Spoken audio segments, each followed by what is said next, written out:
C'est un scandale mondial, ce logiciel israélien Pegasus, logiciel d'espionnage de journalistes et de dissidents, enquête publiée par un consortium de 17 médias. Le logiciel espion s'introduit dans un smartphone, permet d'en récupérer les messages, photos, contacts et même d'écouter les appels de son propriétaire. Au total, 50 000 numéros de téléphone auraient été surveillés dans le monde entier, dont celui de la journaliste Lénaïque Bredou de Mediapart, espionnée par le Maroc. Mediapart qui dépose plainte aujourd'hui auprès du procureur de la République de Paris. C'est pas du tout agréable, il faut bien le reconnaître, c'est une situation assez inhabituelle.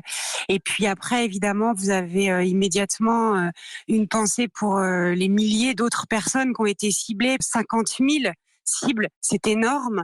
Et aussi la qualité des cibles, en fait. C'est-à-dire, ce sont beaucoup de journalistes, beaucoup de militants des droits humains, d'opposants politiques dans des pays où les régimes sont bien souvent des régimes autoritaires, mais aussi des diplomates, des magistrats et des magistrates, des responsables politiques de premier plan.